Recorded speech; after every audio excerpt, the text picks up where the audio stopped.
Hello and welcome again. अस्सलाम वालेकुम। आज हम पढ़ेंगे ओजोन डिप्रेशन और ग्लोबल वार्मिंग के ऊपर लेक्चर होगा।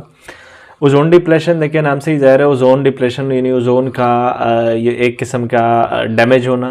तो the damaging of O3 layer by environmental agent is called O3 depression. देखिए इन्वायरमेंटल एजेंट्स ही होंगे, जाहिर सी बात है। स्ट्रेटोस्फेयर के अंदर जब हमारे जो पोल्यूटेंट्स हैं जैसे कि carbon monoxide, SO2, chlorofluorocarbons, NO2 वगैरह वगैरह, ये सारे जो हैं इन्वायरमेंटल एजेंट्स हैं, ये जब ओजोन को डैमेज कर लेते हैं तो उसको हम ओजोन डिप्लेशन कहते हैं। देखें ओजोन को डैमेज कैसे करते हैं, इस पर डिटेल से बात होगी। देखिए हमारा O3 मालिक्यूल जो है वो ओजोन लेयर को कॉन्स्टिट्यूट कर रहा है, बना रहा है। तो एक O3 मालिक्यूल जो है उसके ऊपर अल्ट्रावायलेट रेज जो है वो गिर गए, ऊपर सन से आ गए। अब अल्ट्रावायलेट रेडिएशन जो है ये इस O3 मालिक्यूल को O2 और O रेडिकल में क्या कर देंगे, स्प्लिट कर देंगे। अब देखिए अल्ट्रावायलेट रेडिएशन जो है वो अर्थ की तरफ नहीं जाएगा क्योंकि यहां पर ही ऑब्जर्व हो गया। इस O3 मालिक्यूल ने कुर्बानी दे दी हमारे लिए, खुद टूट गया, लेकिन जो है वो हमको अर्थ को जो है वो अल्ट्रावायलेट रेडिएशन से बचा लिया। अब होता यूं है कि जो O रेडिकल हैं ये दोबारा अटैक करता है O2 पे और क्या फॉर्म हो जाता है O3, यानी ये रिएक्शन फॉरवर्ड गया, ये बैकवर्ड भी जा सकता है थ्रू फीडबैक मैकेनिज्म। ये रेडिकल उसने न्यूट्रलाइज होना है स्ट्रेटोस्फेयर के अंदर, ये O2 पे अटैक करके O3 बैक बना देगा, इसको हम फीडबैक में। अब देखें यहां से यहां तक जब हम आते हैं तो अल्ट्रावायलेट रेडिएशन से बच गए। अब जो वापस आता है ये रिएक्शन, ये हमारे लिए मजे की बात है क्योंकि O3 मालिक्यूल जो है वो रीफॉर्म हो जाता है। अब ये जो फीडबैक मैकेनिज्म है, अगर ये स्टॉप कहीं पर हो जाता है, और स्टॉप कौन कर सकता है, एनवायरमेंटल एजेंट, उस पर बात कर लेते हैं। तो O3 मालिक्यूल उस पर अल्ट्रावायलेट रेडिएशन गिर गया और O2 और O रेडिकल में कन्वर्ट हो गया। अब ये जो O रेडिकल है अगर स्ट्रेटोस्फेयर के अंदर कहीं SO2 यानी ये पोल्यूटेंट चला गया है तो ये SO3 में कन्वर्ट कर देगा, O रेडिकल इसके साथ रिएक्शन करेगा। O रेडिकल अगर कहीं स्ट्रेटोस्फेयर के अंदर कार्बन मोनोऑक्साइड मौजूद है तो कार्बन मोनोऑक्साइड के साथ रिएक्शन करके कार्बन डाइऑक्साइड बना देगा। अगर NO मौजूद है तो NO2 बन जाएगा। अगर कार्बन मौजूद है तो कार्बन मोनोऑक्साइड, अगर Cl2 मौजूद है तो ऑक्सीक्लोराइड, अगर फ्लोरीन मौजूद है यानी क्लोरोफ्लोरोकार्बन मौजूद है तो भी ओजोन की जो है जब खासी डिप्लेशन हो जाएगी। यानी ये जो बैक अटैक था ये नहीं होगा क्योंकि O रेडिकल कहीं और किसी दूसरे एजेंट्स के साथ, किसी दूसरे पोल्यूटेंट के साथ रिएक्ट करके कोई और चीज बना रहा है, तो फीडबैक मैकेनिज्म नहीं होगा। फीडबैक मैकेनिज्म नहीं होगा तो ये O3 मालिक्यूल रिफॉर्म नहीं होगा, रिफॉर्म नहीं होगा तो ओजोन जो है वो क्या हो जाएगा, डिप्लेट हो जाएगा, उसके मालिक्यूल्स कम हो जाएंगे।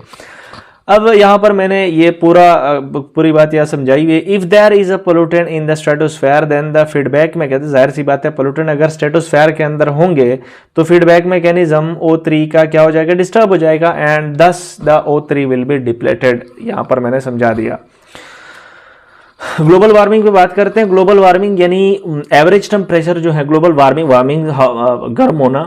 अब ग्लोब का यानी पूरे यूनिवर्स अर्थ का आप लोग कह सकते हैं कि जो एवरेज टेम्परेचर है वो बढ़ रहा है, increasing year by year, day by day. इस टर्म को हम क्या बोलते हैं, ग्लोबल वार्मिंग बोलते हैं। अब ये क्यों होता है ऐसा, क्यों टेम्परेचर इंक्रीज होता है, उसकी रीजन क्या है, green house effect. Green house effect पे डिटेल से बात कर लेते हैं। यहां पर देखें हमारा होता यूं है कि देखिए ये इधर से लेकर इधर का लेयर, जो लेयर है उसको हम स्ट्रेटोस्फेयर बोलते हैं, उसके अंदर ओजोन लेयर मौजूद है। ओजोन लेयर के अंदर यहाँ डिप्लेशन वाकया हो गई, यहाँ पर हमने पढ़ लिया। अब कुछ होल्स आप लोगों को दिखाई दे रहा है उस ओजोन लेयर के अंदर। अब ये यहां से लेकर यहां तक जो एरिया, यहां से लेकर यहां तक जो ये अर्थ से लेकर यहां तक जो एरिया, इसको हम ट्रोपोस्फेयर बोलते हैं और इसको हम स्ट्रेटोस्फेयर बोलते हैं। अब ट्रोपोस्फेयर के अंदर फॉर एग्जांपल ये सारे गैसेस मौजूद हैं, एज ए पोल्यूटेंट काम कर रहे हैं, उसकी मकदार बहुत ज़्यादा हो गई है, तो जाहिर सी बात है ये एक किस्म का क्या बनाएगा, एक किस्म का ओजोन लेयर की तरह एक लेयर बना देगा। यानी ये लेयर कहाँ पर बन गया, ये लेयर ट्रोपोस्फेयर के अंदर बन गया, जो कि हम जहाँ पर हम रह रहे हैं। अब होता यूं है कि सनलाइट से अल्ट्रावायलेट रेज जो है वो निकल रहा है। यहाँ पर जो है वो अल्ट्रावायलेट रेज स्टॉप नहीं होगी, O3 लेयर के अंदर होल्स हैं, डिप्लेट हुआ है, तो ये अल्ट्रावायलेट रेज जो है वो कहाँ, अर्थ के साथ टकराएगा। जब अर्थ के साथ ये अल्ट्रावायलेट रेज टकराएंगे तो अर्थ जो है वो फॉर्चुनेटली हमारा जो अर्थ है वो उस अल्ट्रावायलेट रेडिएशन को बाउंस बैक कर लेते हैं। जब बाउंस बैक कर लेते हैं, काफ़ी उसकी एनर्जी भी कम हुई होगी क्योंकि अर्थ उसकी एनर्जी काफ़ी ऑब्जर्व कर लेती है। बाकी जब बाउंस बैक करती है तो अर्थ को क्या पता, अर्थ तो बाउंस बैक करती है कि वो ओजोन जो है वो उसको ऑब्जर्व कर लेगा, लेकिन दरमियान में ट्रोपोस्फेयर के अंदर हमारे ये गैसेस इतने ज्यादा हैं कि उसने एक लेयर बनाई हुई, और ये अल्ट्रावायलेट रेज जो बाउंस बैक हुआ ये कौन ऑब्जर्व करता है, ये जो लेयर है ये ऑब्जर्व करता है। जब ये लेयर इस अल्ट्रावायलेट रेज को ऑब्जर्व करता है तो एनर्जी ऑब्जर्व हुई ना, ट्रोपोस्फेयर के अंदर अब एनर्जी ऑब्जर्व हुई तो वो टेम्परेचर जो है वो क्या हो जाएगा, ट्रोपोस्फेयर का इंक्रीज हो जाएगा।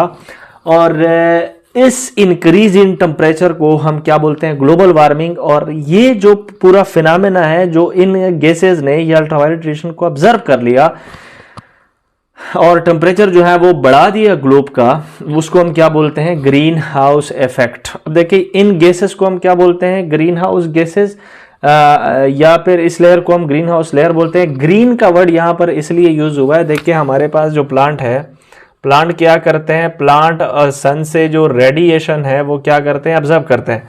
अगर ये गैसेस भी उन रेडिएशन को ऑब्जर्व करता है तो ये प्लांट की तरह ही काम कर रहा है, ग्रीन प्लांट की तरह, क्योंकि ये भी उस रेडिएशन को ऑब्जर्व कर रहा है, तो इसलिए नाम रख दिया ग्रीन हाउस गैसेस।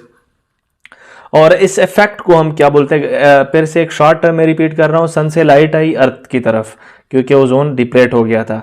अब वो अल्ट्रावायलेट रेडिएशन अर्थ ने बाउंस बैक कर दी, बाउंस बैक हुई तो यहाँ पर ट्रोपोस्फेयर के अंदर ये गैसेस, ये पोल्यूटेंट इतने ज्यादा थे कि उसने ट्रैप कर लिया।